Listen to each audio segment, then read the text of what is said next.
इस कहानी की शुरुआत होती है फोर्ट स्मिथ नाम की एक स्टेशन से, जहाँ पर 14 साल की लड़की जिसका नाम मैटी रोज है एक आदमी के साथ उतरती है। दरअसल वो यहाँ पर अपने पिता की डेड बॉडी को लेने के लिए आई है। उसके पिता का टॉम चेनी नाम के एक आदमी ने कत्ल कर दिया है और अब मैटी रोज अपने पिता की बॉडी को लेने के लिए मॉर्चरी जाती है। यहाँ पर वो मॉर्चरी के इंचार्ज को कुछ पैसे देती है और अपने पिता की बॉडी लेती है। उसके साथ जो आदमी होता है वो उसे कहती है कि तुम मेरे पिता के कॉफिन को घर ले जाओ, मुझे यहाँ पर काम है। और वो इंचार्ज से कहती है कि मैं आज रात यहाँ पर रुकना चाहती हूँ। इंचार्ज कहता है कि यहाँ 3 बॉडीज और आने वाली है, अगर तुम उन बॉडीज के साथ यहाँ पर रुकना चाहती हो तो रुक सकती हो। अगली सुबह मैटी रोज यहाँ के शेरिफ से मिलने के लिए जाती है और उन्हें बताती है कि टॉम चेनी नाम के एक अपराधी ने मेरे पिता का कत्ल किया है, मैं चाहती हूँ कि आप उन्हें पकड़ लें। शेरिफ उसे बताते हैं कि जहाँ तक मुझे इन्फॉर्मेशन मिली है टॉम चेनी ने लकी नेट पेपर गैंग से हाथ मिला लिया है और वो इंडियन टेरिटरी में है जहाँ पर मुझे कोई भी अधिकार नहीं है, वहाँ मैं किसी को गिरफ्तार नहीं कर सकता। लेकिन अगर तुम सच में टॉम चेनी को पकड़ना चाहती हो, उसे सजा दिलवाना चाहती हो, तो मैं तुम्हें 3 आदमियों के नाम बताता हूँ जो तुम्हारी मदद करेंगे। और इसके बाद वो उसे 3 आदमियों के नाम बताते हैं और उन तीनों में से मैटी रोज एक को चुनती है जिसका नाम रूस्टर होता है, क्योंकि एक डिप्यूटी यूएस मार्शल है। मैटी रोज जब उससे मिलने के लिए जाती है तो रूस्टर बहुत ज्यादा नशे में होता है, इसी वजह से वो मैटी रोज से बात नहीं करता। मैटी रोज वापस मॉर्चरी आ जाती है जहाँ पर उसे रात गुजारनी पड़ती है। अगली सुबह मैटी रोज यहाँ पर एक ट्रेडर के पास जाती है जो मैटी रोज के पिता के साथ काम कर चुका है। मैटी रोज के पिता ने उससे घोड़े खरीदे थे जो उसने अभी तक नहीं दिए। मैटी रोज कहती है कि मुझे वो घोड़े चाहिए। साथ ही यहाँ पर टॉम चेनी ने जब उसके पिता को मारा था तो वो मैटी रोज के पिता का घोड़ा अपने साथ ले गया था और अपने घोड़े को उसने वहीं पर छोड़ दिया था। मैटी रोज कहती है कि जो घोड़े मेरे पिता के तुम्हारे पास है और जो घोड़ा टॉम चेनी का है उसके बदले तुम मुझे $325 दे दो, लेकिन वो ट्रेडर साफ साफ मना कर देता है। यहाँ पर मैटी रोज को पैसों की बहुत जरूरत है, इसीलिए वो ट्रेडर से कहती है कि अगर तुमने मुझे पैसे नहीं दिए तो मैं तुम्हारे ऊपर केस कर दूंगी। ये सुनने के बाद ट्रेडर डर जाता है और वो मैटी रोज को $320 देता है और अब मैटी रोज के पास पैसे हैं, इसीलिए उसे मॉर्चरी में रहने की जरूरत नहीं है। दरअसल ये वो दौर होता है जब $320 एक अच्छी खासी रकम मानी जाती थी और अब वो एक लेडी के घर पर रहने के लिए जाती है। अगली सुबह कोर्ट जाती है जहाँ पर रूस्टर के ऊपर केस चल रहा है। दरअसल वो एक यूएस मार्शल तो है, लेकिन उसने अपने करियर में 23 एनकाउंटर्स किए, इसीलिए उसके ऊपर केस चल रहा होता है। केस खत्म होने के बाद वो रूस्टर से मिलती है और कहती है कि मैं चाहती हूँ कि तुम मेरे लिए टॉम चेनी को पकड़ो, इसके बदले में तुम्हें $50 दूंगी। हालांकि ये बड़ी कीमत होती है, लेकिन उसकी बात सुनकर रूस्टर को नहीं लगता कि वो उसे $50 दे सकती है, इसीलिए वो एक बार फिर से वहाँ से चला जाता है। अगली सुबह जब मैटी रोज उठती है तो उसके सामने एक टेक्सास रेंजर होता है जिसका नाम लिपॉफ है।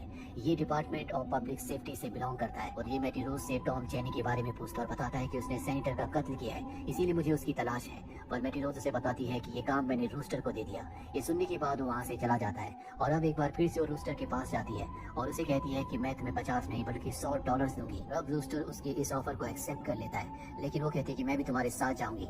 रूस्टर कहता है कि नहीं, वहाँ बहुत खतरा है, इसीलिए तुम वहाँ नहीं जा सकती। पर वो किसी भी कीमत पर अपने पिता के कातिल को अपने सामने मरता हुआ देखना चाहती है, इसीलिए रूस्टर को कन्विंस करती है। रूस्टर उसकी बात मान जाता और कहता है कि तुम कल सुबह यहाँ पर आ जाना, कल सुबह यहाँ से हम इंडिया जाएंगे। दरअसल वो कातिल इंडिया की टेरिटरी यानी कि इंडिया के बॉर्डर्स के आसपास ही है। इसके बाद मैटी रोज यहाँ से चली जाती है और अगली सुबह जब वो यहाँ पर आती है तो देखती है कि रूस्टर के घर पर कोई भी नहीं है। रूस्टर ने उसके लिए यहाँ पर एक लेटर और एक टिकट छोड़ा होता है। लेटर में लिखा होता है कि मैं रूस्टर को पकड़ने के लिए जा रहा हूँ, तुम्हारे लिए मैंने तुम्हारे घर की टिकट छोड़ी है, तुम इस टिकट से घर वापस लौट जाओ, मैं जल्दी रूस्टर को मार कर या पकड़ कर वापस आ जाऊंगा। मैटी रोज को इस लेटर को पढ़कर बहुत गुस्सा आता है और वो अपने घोड़े से उस तरफ निकल पड़ती है जिस तरफ रूस्टर गया होता है। कुछ ही देर बाद उसे रूस्टर दिख जाता है। यहाँ पर रूस्टर अकेला नहीं होता, उसके साथ लिबॉफ भी होता है और वो कहती है कि तुम्हें मुझे अपने साथ ले जाना होगा क्योंकि हमारी डील हुई थी और तभी मैं तुम्हें $100 दूंगी। और अब रूस्टर उसकी बात मान जाता है। पूरा दिन सफर करने के बाद जब रात को ये उस भीड़ में आराम करते हैं तो मैटी रोज इनसे पूछती है क्या तुम दोनों के बीच में कोई सौदा हुआ है। लिबॉफ उसे बताता है कि जिस कातिल को पकड़ने के लिए हम जा रहे हैं यानी कि टॉम चेनी को, उसके ऊपर सरकारी इनाम है, हम उसे जिंदा पकड़कर टेक्सास वापस लाएंगे और इनाम के पैसों को आधा आधा बांट लेंगे। बात मैटी रोज को बिल्कुल अच्छी नहीं लगती क्योंकि वो चाहती है कि टॉम चेनी को उसके पिता के कत्ल के लिए उसके शहर ले जाया जाए, न कि सेनेटर के कत्ल के लिए उसे टेक्सास ले जाया जाए जहाँ पर उसे सजा मिलेगी। यहाँ पर रूस्टर के बीच में और लिबॉफ के बीच में आर्गुमेंट्स हो जाते हैं और ये तय करते हैं कि ये अलग अलग रास्ते जाकर उसे पकड़ेंगे, यानी कि अब इनका एग्रीमेंट खत्म हो चुका है। वहीं रूस्टर और मैटी रोज अपने सफर पर आगे बढ़ते हैं। यहाँ वो एक पॉइंट पर पहुँचते हैं जहाँ पर कुछ लोग होते हैं और यहाँ पर इन्हें एक गोल्ड का छोटा सा बिस्किट मिलता है और ये बिस्किट इन्हीं के शहर यानी कि इनकी कंट्री का होता है, जिससे समझ जाते हैं कि हो ना हो टॉम चेनी यहाँ पर आया था और वो यहीं आसपास लकी नेट के गैंग के साथ है। इनसे इन्हें को उम्मीद जागती है जल्दी ये लकी नेट के गैंग तक पहुँच जाएंगे जहाँ पर टॉम चेनी को पकड़ सकते हैं। अभी अपने सफर पर जब आगे बढ़ते हैं तभी पीछे इनके एक आदमी होता है जिसने बेयर के मास्क को पहना होता है। इस आदमी का नाम होता है बेयरमैन। रूस्टर बेयरमैन से पूछता है क्या हमें रात को कहीं पर रुकने की जगह मिल सकती है। बेयरमैन इन्हें एक हट के एक कॉटेज के बारे में बताता है और ये दोनों के दोनों वहाँ पहुँच जाते हैं। अब यहाँ पर रूस्टर को हर एक जगह पर खतरा लगता है, इसीलिए मैटी रोज से कहता है कि तुम कॉटेज के ऊपर जाओ और अगर मैं इशारा करूँ तो तुम चिमनी के ऊपर कपड़ा रख देना। और इसके बाद मैटी रोज ऊपर चली जाती है। मैटी रोज के ऊपर जाने के बाद रूस्टर आवाज लगाता है और उस कॉटेज के अंदर से एक आदमी बाहर आता है। रूस्टर कहता है कि हमें रात को यहाँ पर पनाह चाहिए, लेकिन वो आदमी साफ साफ मना कर देता, खुद अंदर चला जाता है। और इसके बाद यहाँ पर रूस्टर मैटी रोज को इशारा करता है जिससे वो चिमनी को ढक देती है। कॉटेज के अंदर धुआं हो जाता है और बाहर से रूस्टर गोलियां चलाता है। अंदर दो लोग होते हैं जिनमें से एक को गोली लग जाती है। और अब जब रूस्टर अंदर जाता है तो देखता है कि वो आदमी जख्मी है, उसके साथ उसका साथी भी होता है। रूस्टर इन्हें गन पॉइंट पर ले लेता है और यहाँ पर वो सामान देखकर समझ जाता है कि हो ना हो ये लकी नेट पेपर गैंग के लिए काम करते हैं, जिन्हें ढूंढने के लिए यहाँ पर आए हैं, जिनके साथ अब टॉम चैनी मिल चुका है। ये उनसे पूछते हैं लेकिन वो इन्हें कुछ नहीं बताते। पर जब रूस्टर उस आदमी से जिसके पैर पर गोली लगी होती है उसे कहता है कि अगर तुमने मुझे नहीं बताया तो मैं तुम्हें मरने के लिए यहाँ पर छोड़ दूंगा, तो वो उसे सब कुछ बताने लगता है। और उसी पर उसका जो दूसरा साथी है उस पर हमला करता है और रूस्टर उसे मार देता है। अपने साथी के हमले से बहुत बुरी तरह से जख्मी हो चुका है, इसीलिए मरने से पहले वो रूस्टर को बता देता है लकी नेट पेपर गैंग ने आज एक ट्रेन को लूटा है और आज रात को यहाँ पर सप्लाई लेने के लिए आने वाले हैं। इसके बाद उसकी भी मृत्यु हो जाती है। और अब यहाँ पर रूस्टर और मैटी रोज लकी नेट पेपर गैंग का इंतजार करते हैं, जिनके साथ टॉम चैनी भी है। और उस गैंग के आने से पहले यहाँ पर लेबॉफ आ जाता है। इससे पहले कि रूस्टर उसे कुछ बता पाता, यहाँ पर लकी नेट पेपर का गैंग आ जाता है जो लेबॉफ को घेर लेते हैं। लेबॉफ बताता है कि मेरी तुम्हारे से कोई दुश्मनी नहीं हूँ, मैं एक रेंजर हूँ और मैं यहाँ पर सिर्फ टॉम चैनी की तलाश में आया हूँ। टॉम चैनी का नाम सुनकर यहाँ पर नेट गैंग के लोग उसे घोड़े से बांध कर घसीटने लगते हैं और रूस्टर से ये देखा नहीं जाता,